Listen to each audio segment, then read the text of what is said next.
आप अपनी स्क्रीन पर जो नज़ारा देख रहे हैं वह छत्तीसगढ़ की राजधानी रायपुर की जिला कचहरी परिसर का है, जहां अदालत के सामने पेश होने कोई मामूली आरोपी नहीं, पहुंचे हैं 3 रिटायर्ड आईएएस अफसर, यानी प्रशासनिक सेवा के बड़े नाम, जिनके कंधों पर कभी प्रशासन चलाने की जिम्मेदारी थी। ये नज़ारा न सिर्फ आम लोगों के लिए हैरान करने वाला था, बल्कि इसने मीडिया का भी ध्यान खींचा।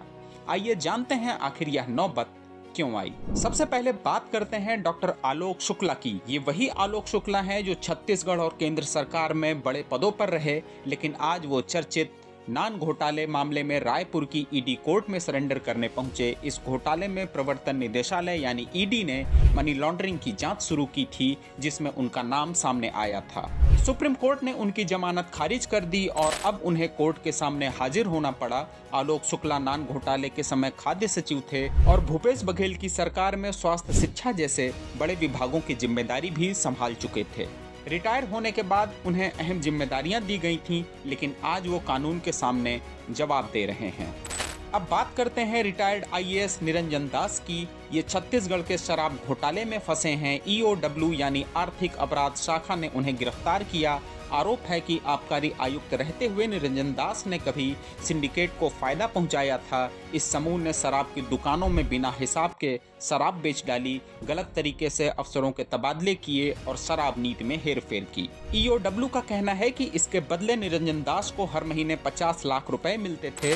सुप्रीम कोर्ट ने इस मामले में पहले उन्हें कुछ राहत दी थी, लेकिन अब उनकी याचिका खारिज होने के बाद ईओडब्ल्यू ने उन्हें रायपुर कोर्ट में पेश किया है। तीसरा नाम है जीवन लाल ध्रुव का, जो छत्तीसगढ़ लोक सेवा आयोग यानी पीएससी घोटाले में फंसे हैं। ध्रुव पीएससी के सचिव थे और आरोप है कि उन्होंने अपने बेटे सुमित ध्रुव को गलत तरीके से परीक्षा पास करवाकर नौकरी दिलवाई। सीबीआई ने इस मामले में पीएससी की पूर्व परीक्षा नियंत्रक आरती वासनिक को भी गिरफ्तार किया है।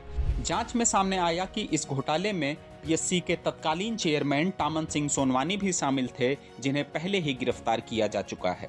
ध्रुव के बेटे और अन्य लोगों की नियुक्तियों पर अब कोर्ट ने रोक लगा दी है। ये था रायपुर की अदालत का वो मंजर, जहां एक ही दिन में 3 रिटायर्ड आईएएस अफसर अलग अलग घोटालों में कोर्ट के सामने पेश हुए। नान घोटाला, शराब घोटाला और पीएससी घोटाला। ये मामले छत्तीसगढ़ की सियासत और प्रशासन में हलचल मचा देने वाले हैं। क्या होगा इनका अंजाम, ये तो वक्त और कानून तय करेगा। द लेंस के लिए दानिश अनवर की रिपोर्ट।